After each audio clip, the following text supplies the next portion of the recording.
So imagine you're a commanding general back in the ancient world, Okay, setting the scene. right? And you've just fought this completely grueling, incredibly bloody campaign through some really treacherous jungle terrain. Just absolute misery for the troops. Oh, totally. And you finally managed to outmaneuver, corner, and capture the enemy king, the very warlord who's been violently rebelling against your state and, trying to wipe your army off the map. Right, so you finally have the guy. You have him, and the standard, undisputed military playbook of that era dictates that you execute him on the spot. I mean, you mount his head on a pike to send a message, or at the very least, you throw him in iron chains to rot in a dungeon somewhere. That was just basic procedure, yeah. Exactly. But instead, get this. You invite this rebel king into your private command tent. You order your guards to completely remove his shackles. Which sounds completely insane. It sounds like strategic suicide. You sit him down, you feed him this magnificent feast of roasted meats, pour him your best wine, and then you literally hand him a beautiful horse, pat him on the back, and tell him to ride back to his troops and try to fight you again. Yeah, I mean, modern military strategists would lose their minds. They would.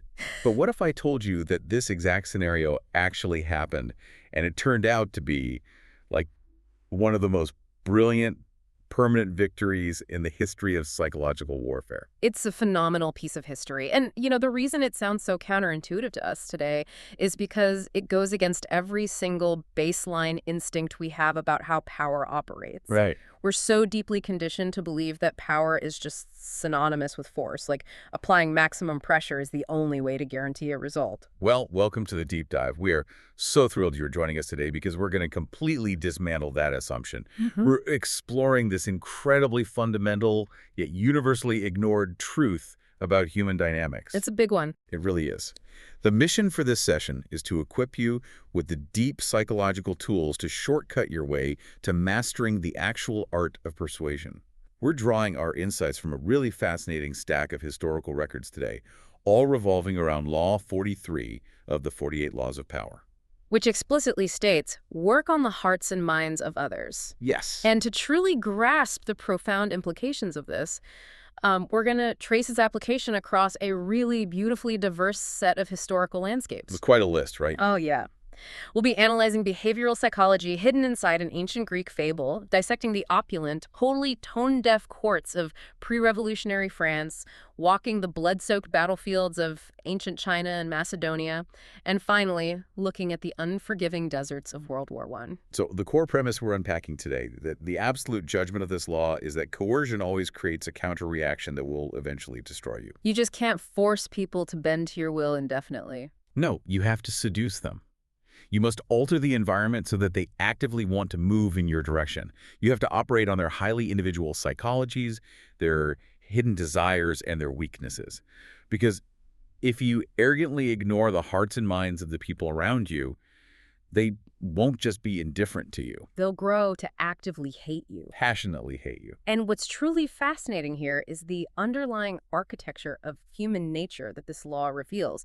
It's not just some cynical playbook for manipulation. It's a really profound, almost empathetic observation of our psychological baseline. Which is what exactly? Well, you can possess a staggering amount of data about what makes people tick or, what their financial incentives are, but all that knowledge is practically useless unless you deeply understand why they inherently resist force. Right, why the pushback happens. Exactly. Why does a direct logical command so often yield this subtle passive-aggressive defiance? Why do people fundamentally crave emotional connection and the illusion of absolute autonomy? Because we aren't machines. Right. When you push a physical object, physics dictates it moves forward. When you push a human being, psychology dictates they push back. That is the perfect setup, the human pushback. So let's unpack this with our first source. We're going to start simple with a foundational metaphor from the 6th century BC Aesop's fables. Specifically, the story of the North Wind and the Sun. Yeah. And in previous readings of this, it always just felt like a neat, moralistic little children's story. But you were pointing out earlier how it's actually this really sophisticated masterclass in behavioral psychology. Absolutely. The setup of the fable is essentially a perfectly designed behavioral experiment. The north wind and the sun are having this heated, ego-driven dispute over who is objectively stronger. Like a literal contest of strength. Yeah, they decide to settle the argument practically. They look down at the earth, they spot a lone traveler walking down a dirt road wearing this thick, heavy cloak. The wager is simple. Whoever can strip that traveler of his clothing is the victor. Very clear, measurable goal. Get the coat off the man. Right. So the north wind goes first, and the wind operates on the exact principle of brute force we were just talking about.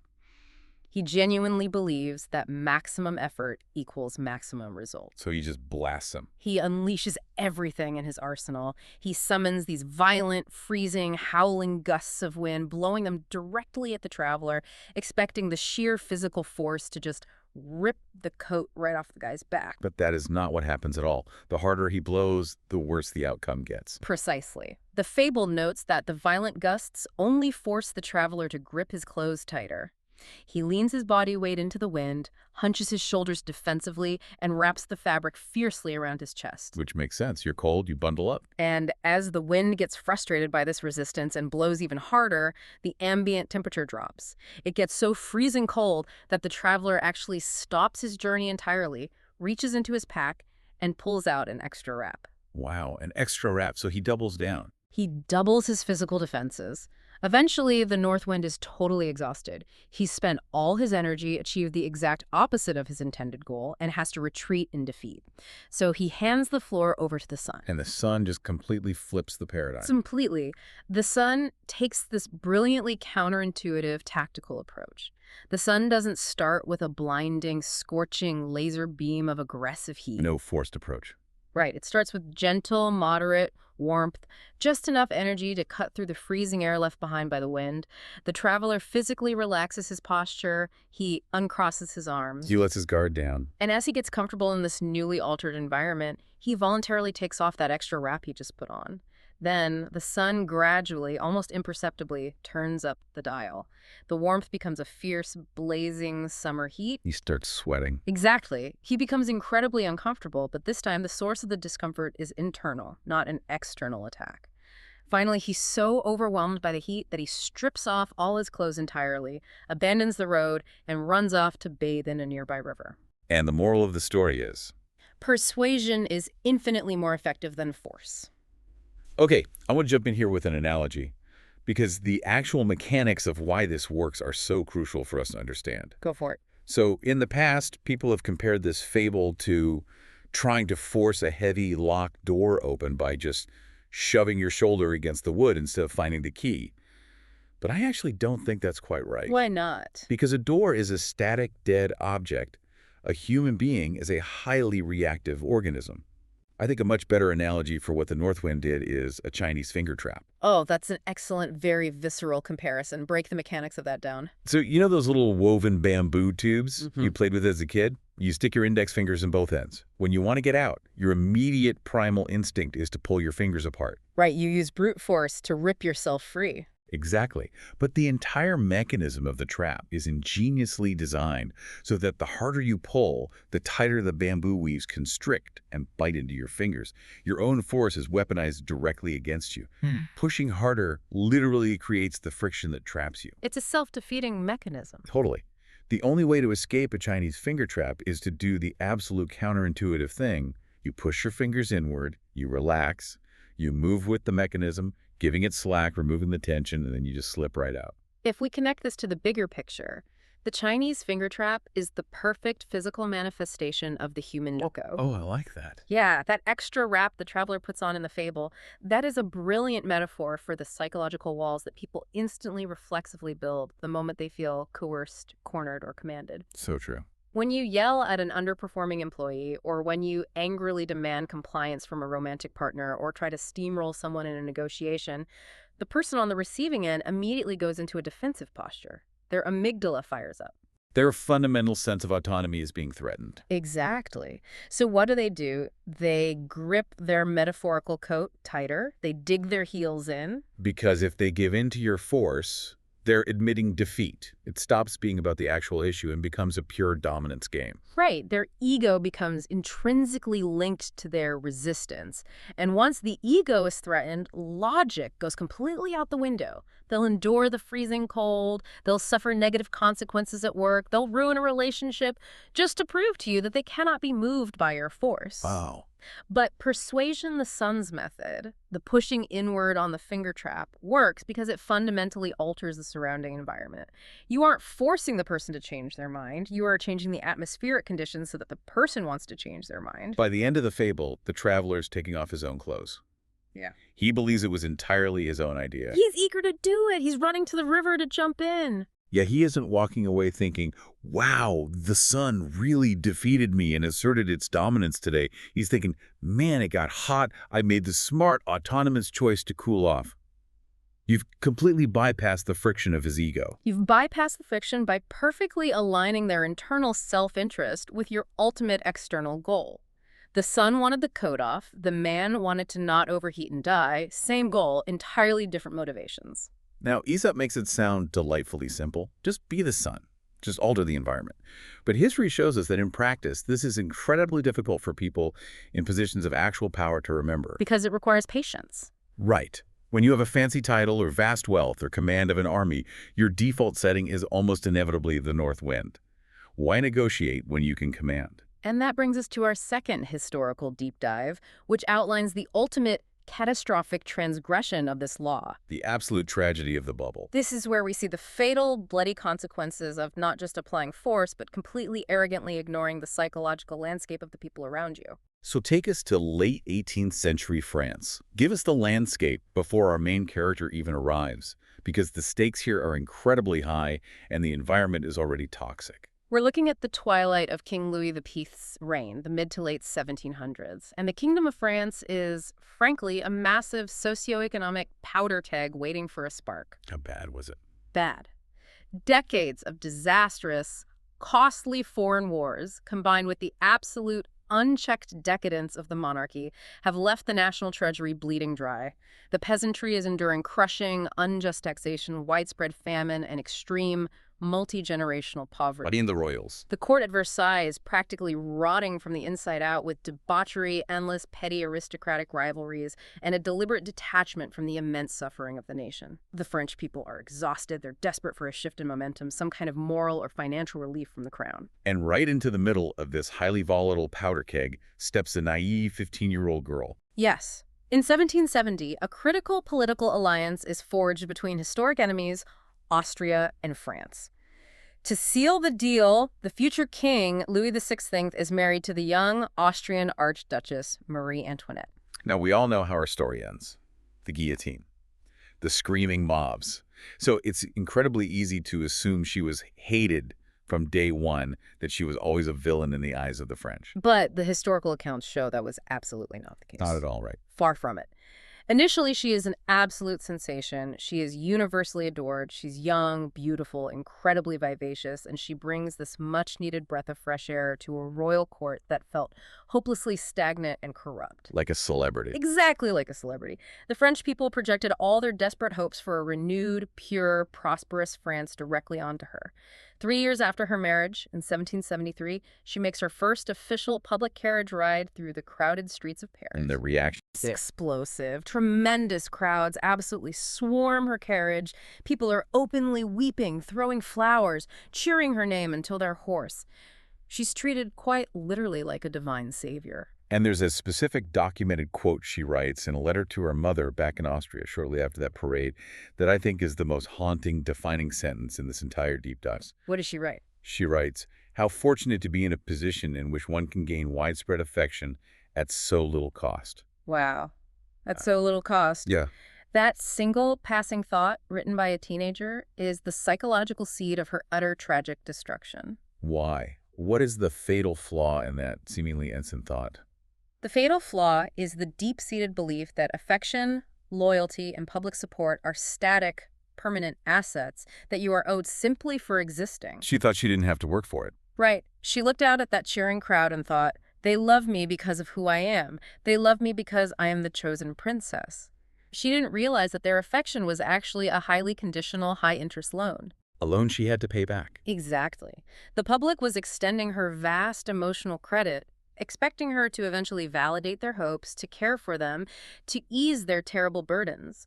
But because she acquired that initial love effortlessly, without having to exercise an ounce of persuasion or prove her character, she completely undervalued it. She thought it was free. So in 1774, Louis XV dies, her husband is crowned king, and she officially becomes the Queen of France, the highest, most visible seat of power in the nation.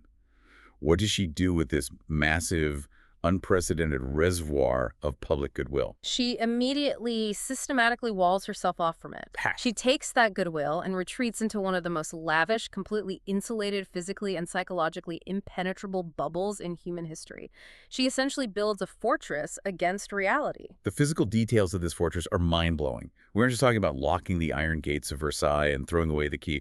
We're talking about the construction of a highly curated, wildly expensive alternate reality. It's astounding. The extravagance reaches a level of almost clinical, pathological detachment. Tell them about the hair. Oh, the hair. She commissions these towering, heavily sculpted hairstyles, the famous poufs that rise 3 feet above her head. 3 feet high. Yeah. Heavily pomaded and decorated with miniature sailing ships, landscapes, or bird cages. Just walking around with a ship on her head. And she demands a constant, dizzying succession of masked balls, theatrical performances, and high-stakes gambling nights.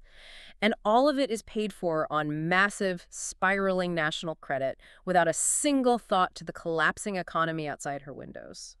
But the physical manifestation of her psychological bubble is best seen at her private retreat, the Petit Trianon. Okay, yes, the Petit Trianon. Walk us through this, because reading about it feels like reading a dark, surrealist comedy. The Petit Trianon was this small, exquisite chateau situated on the vast grounds of Versailles. As the pressures of the court mount, Marie-Antoinette decides she is tired of the rigid, suffocating formality of royal life. She wants a retreat. She wants the simple life. She wants to experience a simple, natural life, so she decides to use state funds to build her own personal peasant village, a little rustic hamlet right there on the royal grounds. But her version of rustic is a bit different. Completely hopelessly divorced from the brutal reality of actual peasant life. She wants the trees and the rocks to look perfectly aesthetically aged, so she literally commands her servants to apply moss to them by hand. Wait, hand-glued moss. Hand-glued moss. She wants to see sheep peacefully grazing in the pastoral meadows, but real sheep are dirty and smell bad. So what does she do? She has flocks brought in, but they must be meticulously washed, perfumed, and adorned with brightly colored silk ribbons tied around their necks. Perfumed sheep with ribbon. Exactly. She hires actual, genuine peasant milkmaids to milk the finest, most meticulously groomed cows, while she and her aristocratic friends dress up in bespoke, highly stylized peasant dresses made of fine fabrics that she designed herself. It's basically cosplay. It is. They pretend to churn butter and make cheese. And she would sit in this fabricated Garden of Eden watching these perfumed milkmaids expertly squeeze milk into custom, delicate porcelain vases that were manufactured specifically for this single purpose at the Royal Ceramic Works at Sèvres. It's a literal theme park. It's an 18th century Marie-Antoinette Disneyland version of poverty, built purely for the aesthetic entertainment of a woman whose actual subjects are currently starving to death in the muddy streets of Paris, because a bad harvest means they can't even afford flour for bread. It's the absolute pinnacle of historical tone deafness. And this raises an incredibly important question, one that historians and behavioral psychologists have debated for centuries. Was she being intentionally malicious? Right. Was she actively, sadistically trying to mock the starving population of France by playing dress-up as a peasant? That's exactly what I was wondering when reading this. Was she looking out the window of the palace, laughing at the dying peasants, and then turning around to pet her silk-ribbon sheep? The overwhelming consensus, heavily supported by the historical texts and her private correspondence, is no. And honestly, from a psychological standpoint, that is the most terrifying part. It wasn't malice. It wasn't active malice. It was total, blinding, impenetrable apathy. It was a complete catastrophic failure of the human imagination. She couldn't even conceive of the inner lives, the daily suffering, or the complex psychology of the common people. They just weren't real to her. To her, they simply did not exist outside of her immediate line of sight. Because to be truly malicious, you have to at least acknowledge that the other person exists as a feeling entity. Yeah. Right. You have to understand their emotions in order to intentionally inflict pain on them. She didn't even factor them into the basic equation of her reality. Precisely. And the historical records explicitly, damningly note the specific actions she failed to take. Not once did she sit down to seriously read a finance minister's desperate report on the widespread famine. Not once did she tour the failing, desperate agricultural provinces to rally the people or show royal solidarity. Not once did she mingle with actual working-class Parisians or receive a delegation of commoners to hear their legitimate grievances. Just totally isolated. She did none of these things because she fundamentally, deep down, believed she shouldn't have to. She felt the people simply owed her their endless adoration because of her divine right, her royal title, and the mere fact of her existence. You used a phrase earlier when we were prepping for this deep dive that really stuck with me. You said her muscle of persuasion had completely atrophied. Yes. Think about how a physical muscle develops in the human body. It absolutely requires resistance. You have to push against something heavy. You have to tear the fiber slightly to build strength. Sure, like lifting weights. Right. Persuasion, empathy, and social grace form a psychological muscle. You build it by encountering people who disagree with you, who have different needs, who hold opposing worldviews, and figuring out how to bridge that gap. You learn to read subtle tension in a room, to gauge shifting emotions, to adjust your pitch, to find common ground. And Marie-Antoinette.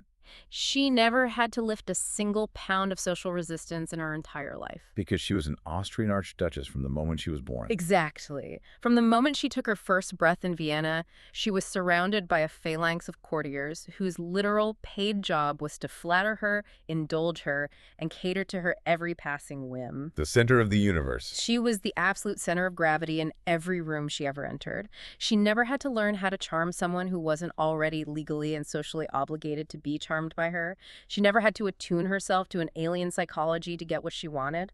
And when a human being is indulged to that absolute extreme degree, completely insulated from all social friction, they inevitably evolve into what observers of the era called a monster of insensitivity. A monster of insensitivity. That is such a vivid, brutal description. You become a monster not because you grow fangs or horns, but because you lose your basic human empathy.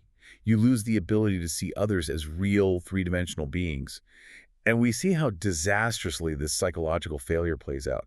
The bubble doesn't just quietly leak, it shatters violently. It explodes. By the 1780s, the simmering resentment in France reaches an absolute boiling point. The narrative drastically shifts. The public realizes she isn't their savior. She's the living, breathing embodiment of their suffering. And then comes the final, fatal nail in the coffin. The infamous affair of the diamond necklace in 1784. Yes, this massive, convoluted swindle. A staggeringly expensive diamond necklace, by far the most valuable piece of jewelry in all of Europe, is purchased in her name by a group of elaborate con artists. Now, modern historians generally agree she was likely entirely innocent of the actual fraud, right?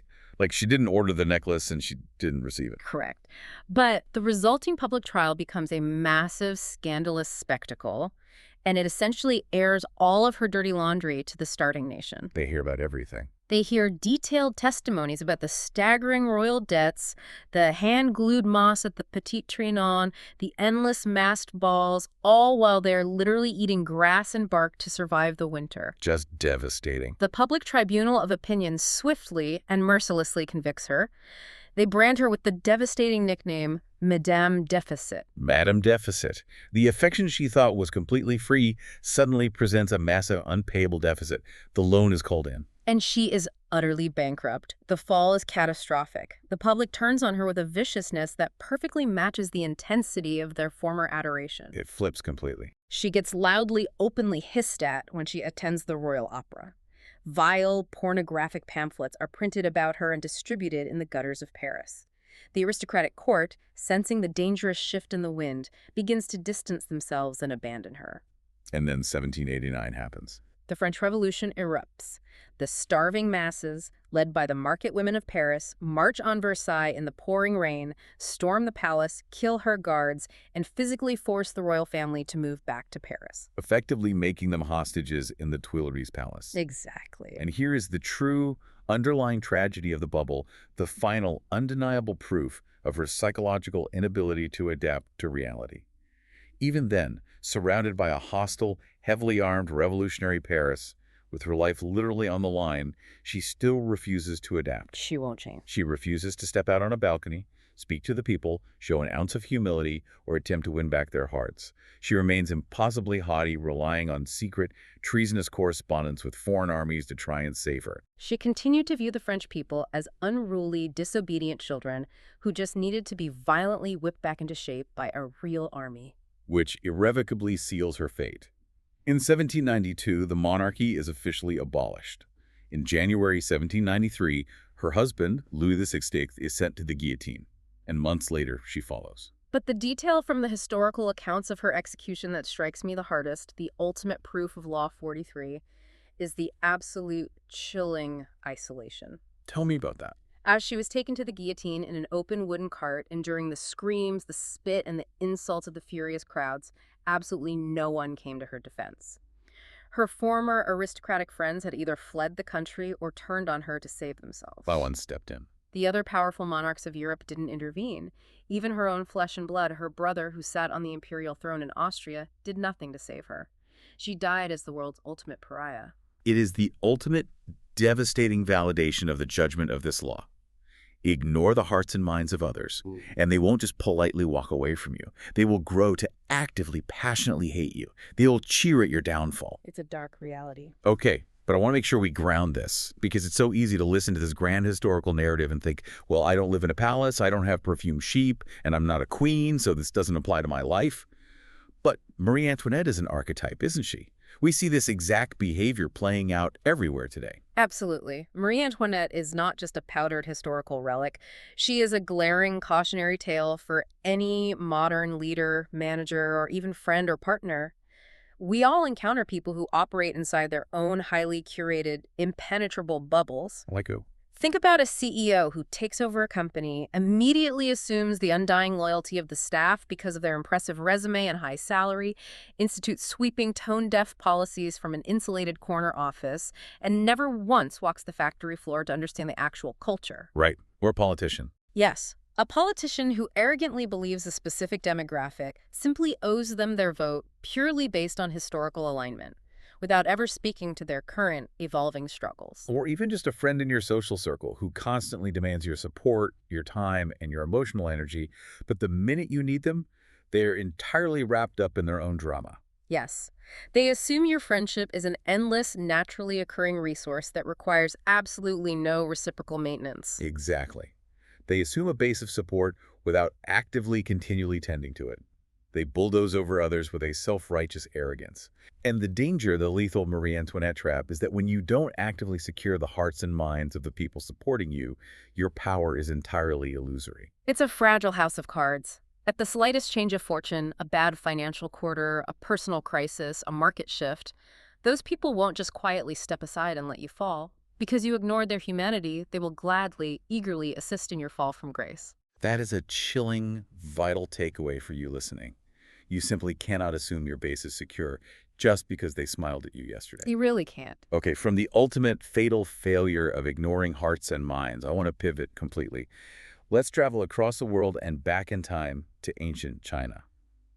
Because if Marie-Antoinette represents the ultimate transgression of this law, our next historical record is the ultimate observance. And honestly, it is an absolute masterclass in extreme, almost incomprehensible patience and psychological manipulation. Let's set the stage vividly. The year is AD 225. We're looking at the legendary era of the Three Kingdoms in China. Our central figure is Zhuge Liang, the brilliant, fiercely intelligent chief minister and top military strategist of the state of Shu. And Liang has a massive existential geopolitical problem on his hands. A terrifying two-front war. Exactly. In the north, the powerful, highly organized Kingdom of Wei is amassing troops, preparing for an all-out invasion to crush Shu. But in the south, a vast, chaotic coalition of barbarous states, led by a fierce, proud warrior named King Mengwo, is also rebelling and threatening to invade. And Liang knows his army, while strong, cannot fight a massive war on two fronts simultaneously. He has to completely, permanently pacify the south before he can safely march his main force north to deal with Wei. Now let's pause and consider the standard military doctrine of the era. The textbook solution to a southern rebellion of loosely organized, heavily armed tribes would be swift, overwhelming, brutal subjugation. The Northwind approach. Yes. You march your highly disciplined army south, you slaughter their warriors in a decisive battle, you publicly execute their leadership, you burn a few villages to send a terrifying message, and you leave a heavy, brutal occupying force behind to terrorize the survivors into submission. Then you quickly march your main army north. Right. Apply maximum force, break the door down, get it over with as fast as humanly possible so you can deal with the real threat. But Liang doesn't do that. Why? Because before Liang marches south, a trusted, profoundly wise advisor in his camp offers him a crucial piece of strategic wisdom. He tells Liang, it is impossible to permanently pacify this wild region by brute force. The terrain is brutal, the tribes are fiercely independent and deeply resentful of outsiders. You might beat Meng Fuo in a bloody battle today, but the second you march your army north, he will regroup and rebel again. An endless loop of uprisings. Exactly. The advisor then delivers the golden rule. It is better to win hearts than cities, better to battle with hearts than with weapons. Battle with hearts than with weapons. And Liang, who is renowned for his incredibly deep understanding of human nature, instantly recognizes the profound truth in this. He understands that a physical victory is completely hollow and temporary if the psychological will to fight remains intact in the enemy. So he marches south. Meng Huo attacks fiercely, but Liang is ready. He is tactically vastly superior. He lays an intricate ambush, surrounds Meng Huo's forces, and captures a massive portion of the southern army, including the formidable king Meng Huo himself. Now, I want you to step directly into the psychological headspace of those captured southern soldiers for a moment. In AD 225, the rules of war are brutal and unforgiving. What were their options? Being captured by a superior enemy force usually meant one of two terrible things: mass, summary execution, or being dragged back to the capital in heavy iron chains to endure brutal, lifelong slavery in the mines. They are absolutely terrified. They're expecting the absolute worst. They are bracing for death. Exactly. Their psychological defenses are entirely up. They are gripping their metaphorical coats as tightly as possible. But Liang brilliantly flips the script. He introduces a massive, disorienting shock to their system. What does he do? Instead of punishing them, he separates the thousands of common soldiers from their king. He orders his guards to completely remove all their shackles. He sets up long tables and feeds them a massive, opulent feast with roasted meats and rich wine. Incredible. And as they are eating, completely bewildered by this treatment, Liang addresses them. He speaks to them not as conquered animals, but as peers. He says, "You are all upright, brave men. I believe you have parents, wives, and children waiting for you in your home villages. They are weeping for you right now, fearing you are dead. I am going to release every single one of you right now so you can go home and comfort them." The historical record explicitly notes that the battle-hardened men wept with gratitude. Because he bypassed their hardened military identity and hit them directly in their primary, most vulnerable human emotions: survival, family, overwhelming relief. He completely disarmed their psychological resistance by offering radical empathy when they fully expected cruelty. But he still has King Meng Huo, the head of the snake. So he brings Meng Huo out to his command tent, and Liang asks him a simple, probing question. If I release you, what will you do? And Meng Huo's ego is fully engaged. Oh, yeah.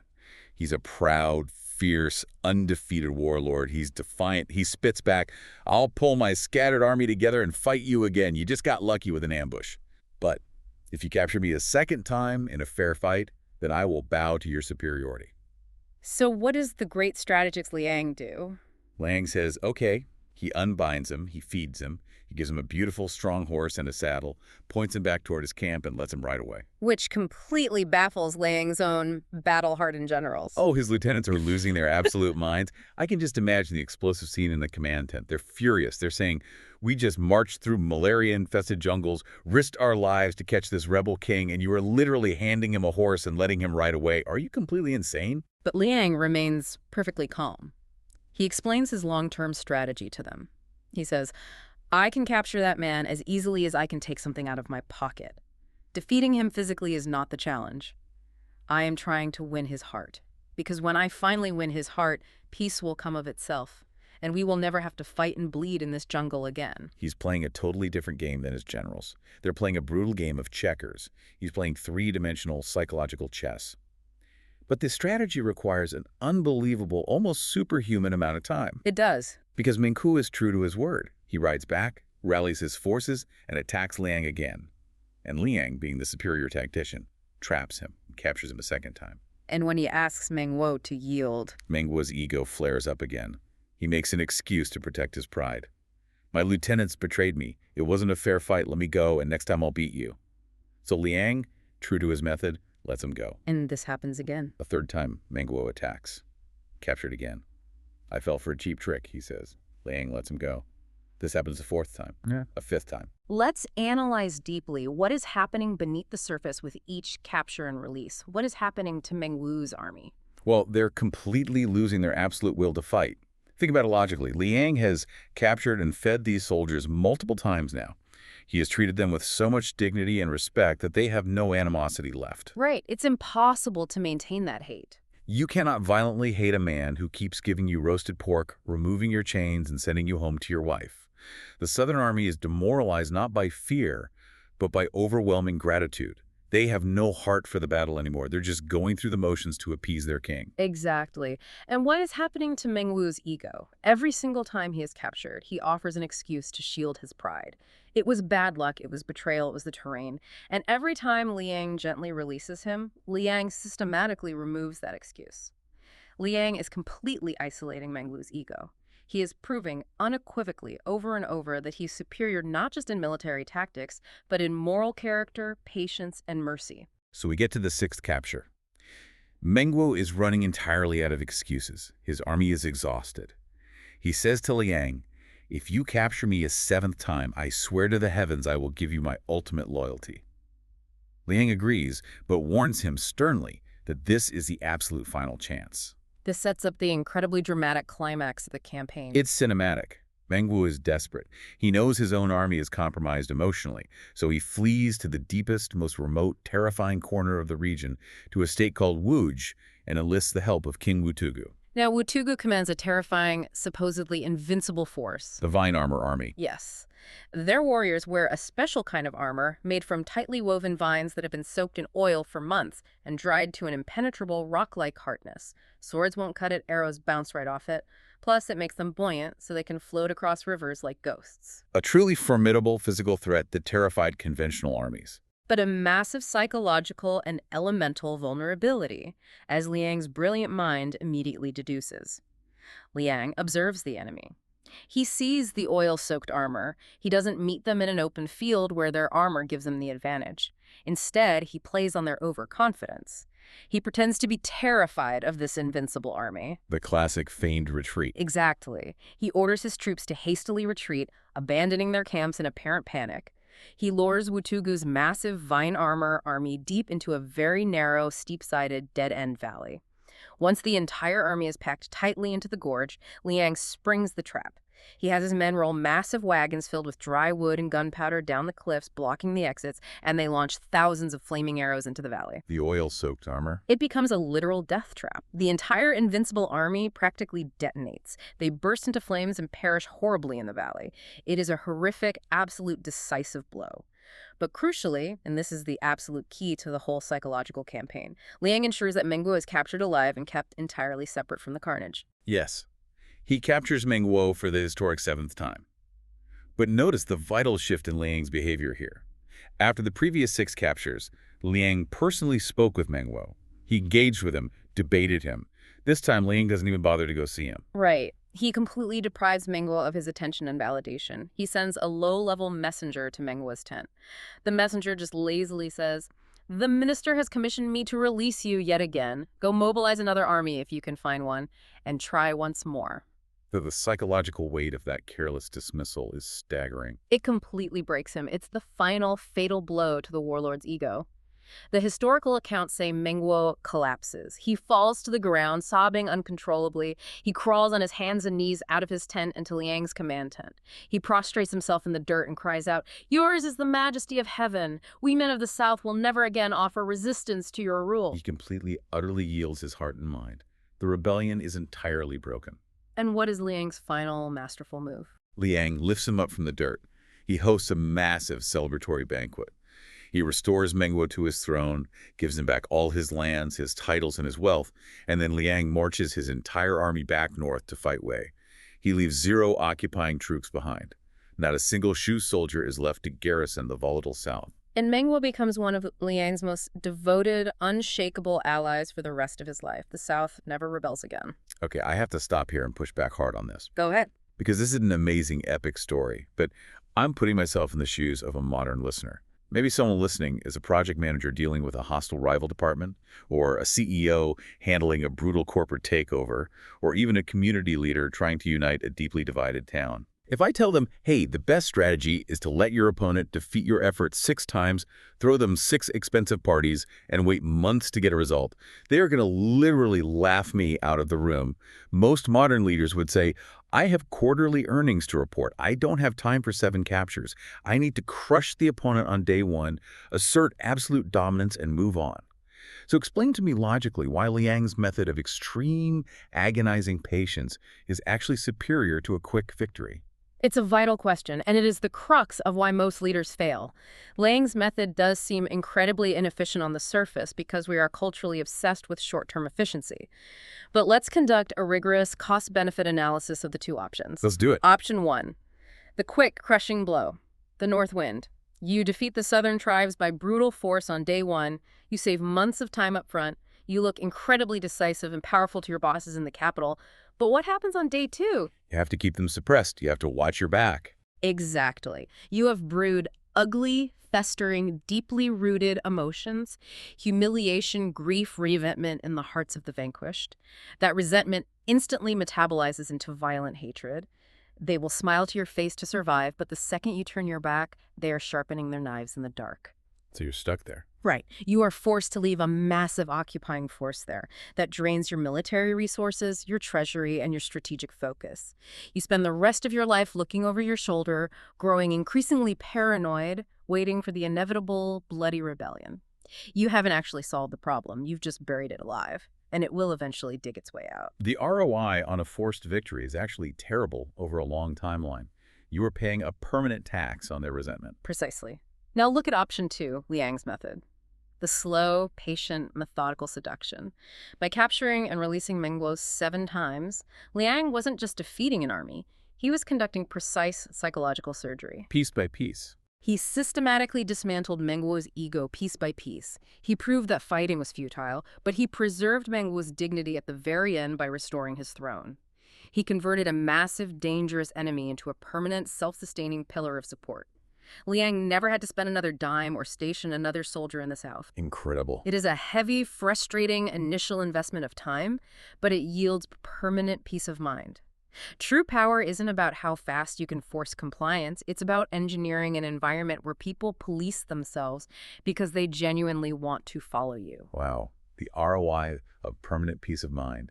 That completely reframes the concept of efficiency. You trade short-term expediency for long-term invulnerability. But I will play devil's advocate again. Liang had a specific luxury, time. He was able to delay his northern war. Sometimes in the real world, you simply do not have months or years to slowly seduce a rival or win over a crowd. Sometimes you are in a crisis. You need to motivate a massive group of people to change their behavior right now, today. That is a very real, very common constraint. When you need immediate unified action from a large, disparate group of people, the slow, methodical seduction of one leader won't scale fast enough. You cannot slowly warm up 10,000 people individually over tea. You need to deliver a psychological jolt. And that brings us to the next critical phase of our exploration, moving the masses. How do you bypass the rational, cautious defenses of a large group and bind their psychology to your goal instantly? History gives us some incredible case studies on this, starting with what we can call the contrast strategy, famously utilized by Cyrus the Great. Yes, this is a brilliant tactic recorded by the Greek historian Herodotus in the 5th century BC. So, Cyrus is a leader who wants to persuade the Parisian people to do something incredibly dangerous. He wants them to violently revolt against the Medes, the massive empire that has been subjugating them for years. Now, if Cyrus was a standard, uninspired politician, he would stand on a soapbox in the town square and give a long, incredible logical speech about unfair tax rates, the philosophical necessity of political autonomy, and the strategic military weaknesses of the Medes. Which would immediately engage the Persians' critical faculties. They would listen politely, and then they would start debating the logistical risks in their heads. What if we lose? The Medes have a bigger, better-armed army. Is it really worth dying over a small tax increase? My life isn't that bad. Right. Logic inherently invites counter-logic. Exactly. Cyrus knows pure logic will fail to inspire a bloody revolution. So he doesn't give a speech. He stages a visceral, full-body, 2-day psychological event. On day 1, he issues a strict order commanding the entire Persian army to assemble in a specific field, and they must all bring billhooks, these heavy, blunt agricultural tools used for violently clearing brush. Sounds awful. He then forces the entire army to spend the entire day doing back-breaking, miserable manual labor, clearing a massive piece of rough land completely overgrown with thick, tearing thorn bushes. He pushes them to the absolute ragged limit of physical and emotional discomfort. They're sweating in the sun, bleeding from the thorns, exhausted, and likely furious with him for making them do peasant work. But then, day 2 arrives. Cyrus tells them to go home, wash the dirt off, and assemble again. But this time, there is no field to clear. Instead, Cyrus has ordered the slaughter of his father's massive, prized flocks, goats, sheep, oxen. He has set up a staggering, lavish banquet with the finest roasted meats, the best bread, and free-flowing wine. A total 180. He lets them feast and drink all day, completely indulging themselves in luxury. And as the sun is setting and the men are full, intoxicated, and happy, Cyrus stands up and asks a very simple, single question. Which do you prefer, yesterday's misery or today's amusement? It's an entirely rhetorical question, but the physical contrast makes it incredibly powerful. Completely. The men roar that they prefer the banquet, obviously, and Cyrus strikes while the iron is hot. He says, "If you obey my orders, you will have 1,000 pleasures just like today. If you disobey, you will have innumerable miserable tasks like yesterday. I am the man born to liberate you. Fling off the yoke of the Medes." And the Persians just go wild. Driven by this intense, overwhelming emotional contrast, they rise up in a frenzy, overthrow the Medes, and eventually become the masters of Asia. What Cyrus understood perfectly is the neurological lever of contrast. The human brain does not process information in a vacuum. It processes information relative to its immediate environment. If Cyrus had just randomly thrown a banquet on a Tuesday, the soldiers would have eaten the food, said, "Thanks, Cyrus," and gone home to their beds. It wouldn't have inspired a revolution. But by artificially plunging them into despair and physical pain first, the relief and pleasure of the banquet were magnified 100-fold. The depth of the dark valley makes the mountain peak feel infinitely higher. Precisely. When you intentionally push people into a state of pain or anxiety, and then you suddenly step in to provide radical relief, you bypass their logical brain entirely. You trigger a massive release of dopamine and intense gratitude.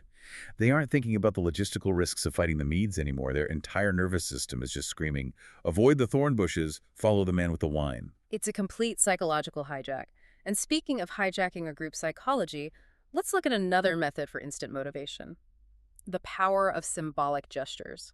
History provides this legendary, almost mythic story of Alexander the Great, recorded by Plutarch. This is a masterful demonstration of how shared suffering creates unbreakable, fanatical loyalty. So Alexander and his elite Macedonian army are on a relentless, grueling pursuit of the fleeing Persian king Darius. They have been force marching through hostile, arid terrain for 11 straight days. 11 days? They've covered something like 3,300 furlongs, which is roughly 400 miles. They are deep in the unforgiving desert. They are covered in dust, completely exhausted, and most importantly, they are out of water. They are literally dying of thirst. Just a horrific situation. The soldiers are at their absolute breaking point, ready to mutiny or simply collapse in the sand and die. But then a small scouting party of Macedonians who had ridden ahead finds a tiny muddy puddle in a dried-up riverbed. They manage to scrape and scoop up just enough murky water to fill a single helmet. They ride back in a frenzy and offer it to Alexander. Now note the strict hierarchy here. He is the king. He is the supreme commander, believed by many to be a demigod. By the laws of nature and military rank, he is expected to drink it. His survival is paramount to the continuation of the empire. Right. No soldier would have blamed him for taking it. It was his right. But Alexander takes the helmet, he looks at the muddy water, and then he looks up and slowly scans the faces of his men surrounding him. Men with cracked, bleeding lips, sunken eyes, staring at that water with desperate, parched throats. And what does he do? Alexander loudly thanks the scouts who brought it, and then, in full view of his entire army, he turns the helmet over and pours every single drop of the water onto the burning desert sand.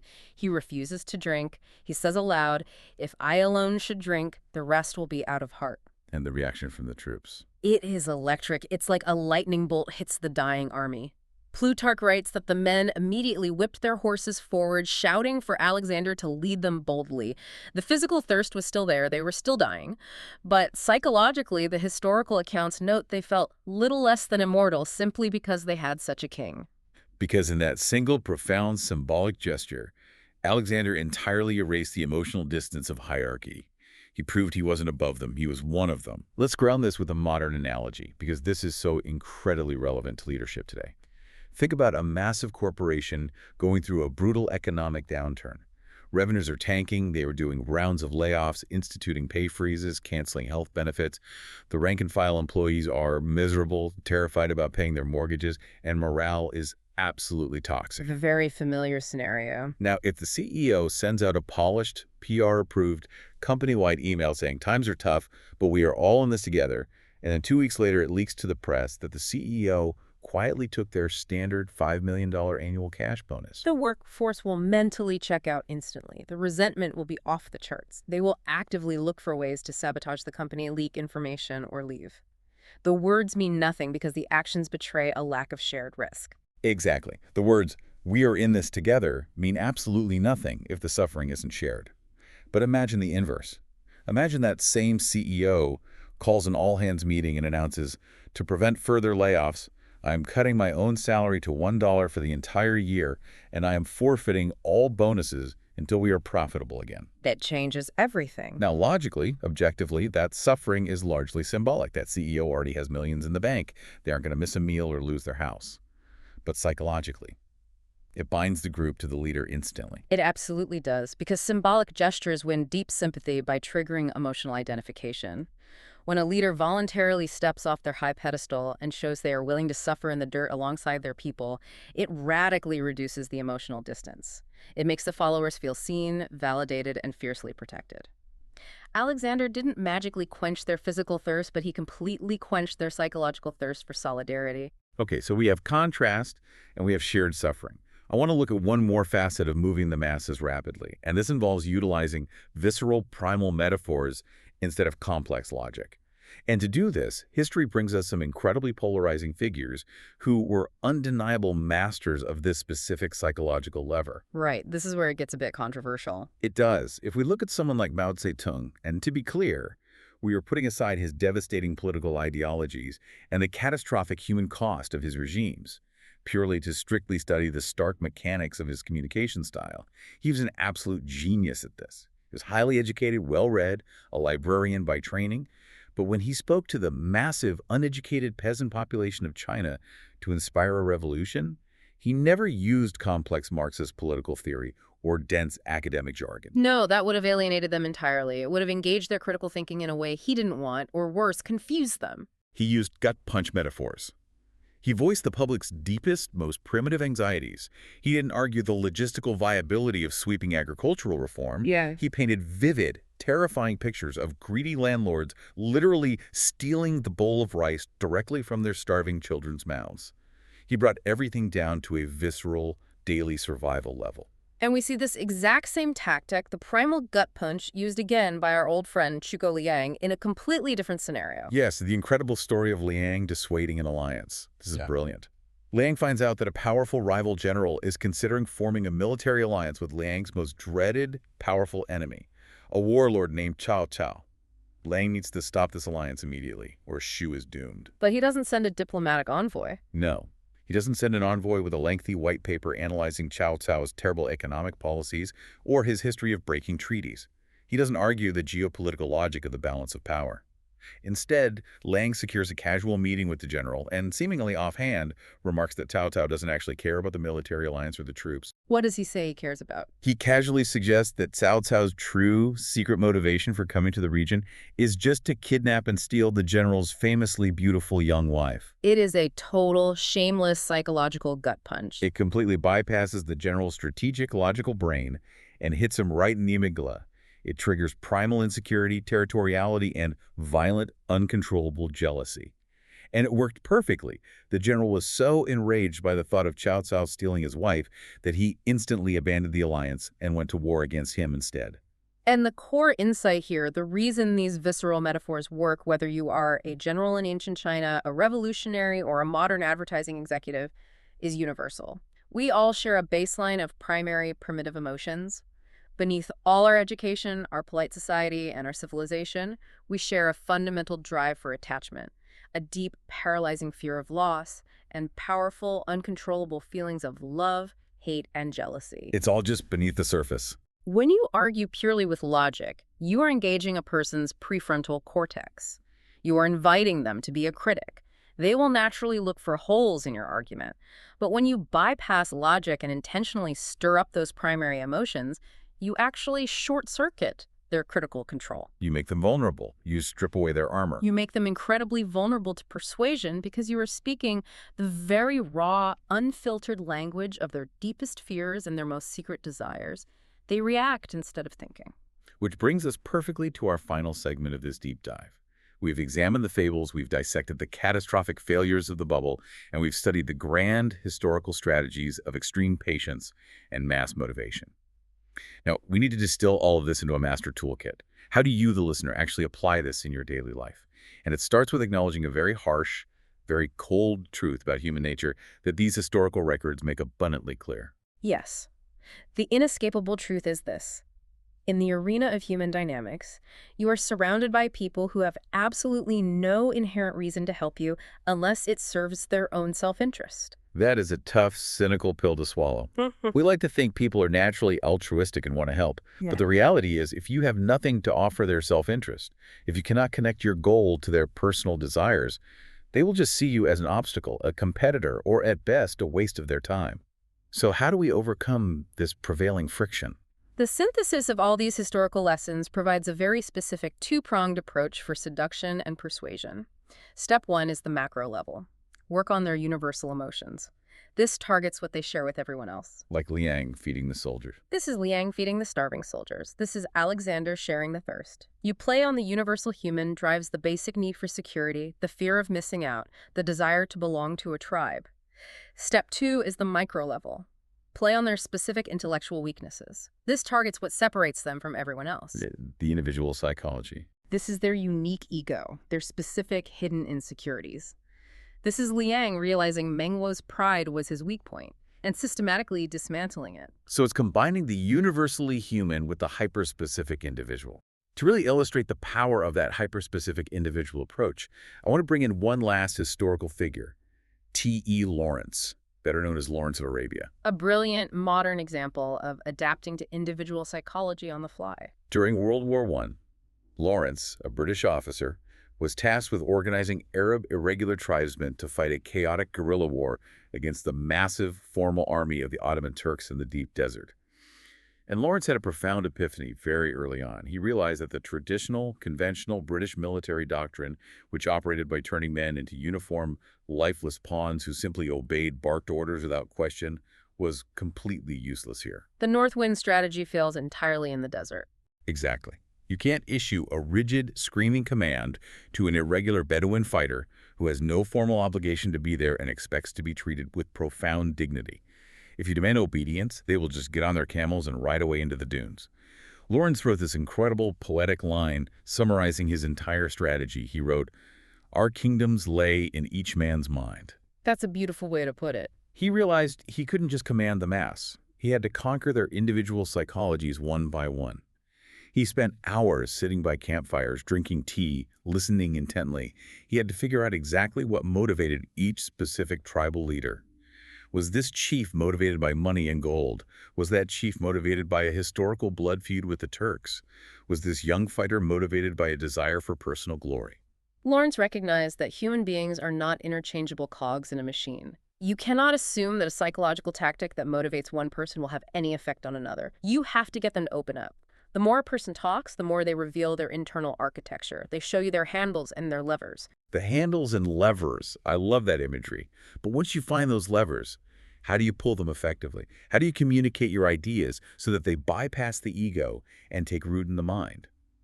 The historical consensus is fascinating here.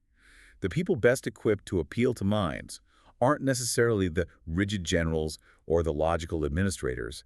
They are the artists. Because profound ideas and motivations are most effectively implanted through vivid imagery, storytelling, and metaphor, not through dry statistics or direct commands. The history here is a rapid-fire list of proof. The most successful monarchs and conquerors always kept brilliant writers and artists in their stables. Frederick the Great went out of his way to aggressively court and host Voltaire. Napoleon Bonaparte, despite being a military genius, knew he needed to win the cultural mind of Europe, so he went out of his way to charm and win over the great writer Goethe. They knew what they were doing. They knew they needed these artists to craft the romantic narratives that would seduce the public mind and disguise the cold, brutal mechanics of their power. You need the poetry to disguise the self-interest. As the axiom goes, the noble cause seduces the heart, but the underlying self-interest secures the deal. You desperately need both. And look at what happens when a leader arrogantly ignores the artists. Napoleon III, the nephew of the great Napoleon, completely alienated the legendary Victor Hugo. He forced Hugo into exile. And what happened? Hugo sat in exile and wrote scathing, brilliant, emotionally resonant pamphlets and books condemning Napoleon III. Words have power. Those writings smuggled their way back into France, captured the public imagination, and heavily contributed to Napoleon III's ultimate unpopularity and downfall. You simply cannot afford to alienate the people who shape the narrative.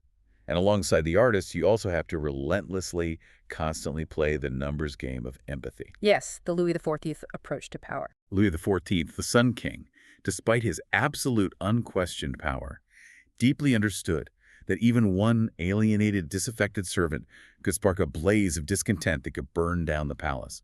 So he made it a point to actively endear himself to the lowest, most menial members of his staff. He would learn their names, ask about their families, show flashes of genuine care. He built a massively wide base of emotional support because he knew you can never predict when you will desperately need the loyalty of the person holding the door. Which brings us ultimately to the central defining metaphor that ties this entire exploration together. The keyhole. I'm going to read this concluding image because it perfectly encapsulates everything we've talked about today. It says, "People build walls to keep you out. Never force your way in. You will find only more walls within walls. There are doors in these walls, doors to the heart and mind, and they have tiny keyholes.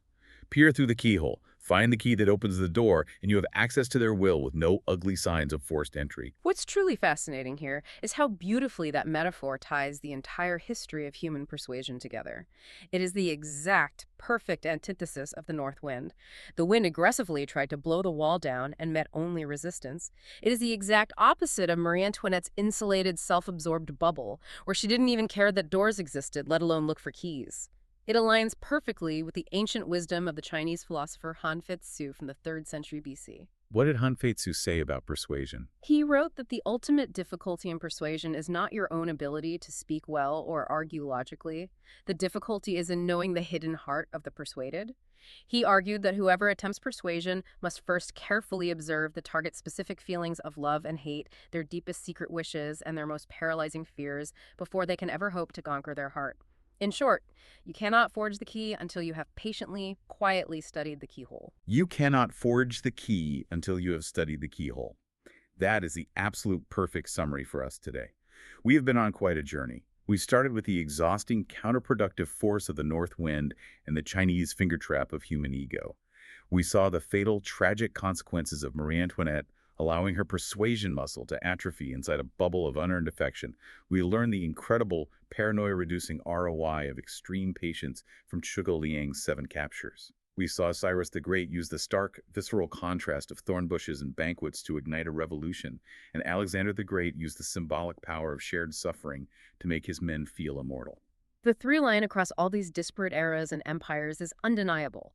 Stop arguing, stop boasting, stop relying on your title or your logic to enforce compliance. Stop treating the complex human beings around you like inanimate objects to be shoved forward. Yes. The core takeaway for you, listening right now, is to take a breath and step back. Treat persuasion as an act of deep empathy and careful observation. Probe what makes the specific person across from you unique.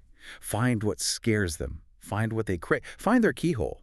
And I want to leave you with one final lingering thought. Something that builds on everything we've discussed today, but brings it right into your present reality.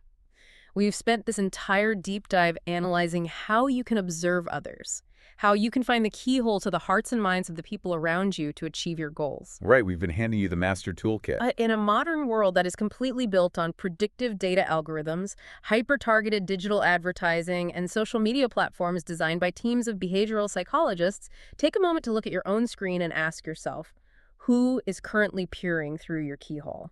Who has already analyzed your digital footprint, mapped out your unique individual psychology, categorized your secret fears and your deepest desires, and is quietly, seamlessly seducing you into wanting exactly what they want you to want? Wow, that is a terrifying and utterly essential question to chew on. Who has the key to your door right now? Thank you so much for joining us on this deep dive. We hope you're leaving with a sharper eye and a deeper understanding of the forces moving around you. Keep asking questions, keep looking beyond the surface, and we will see you next time.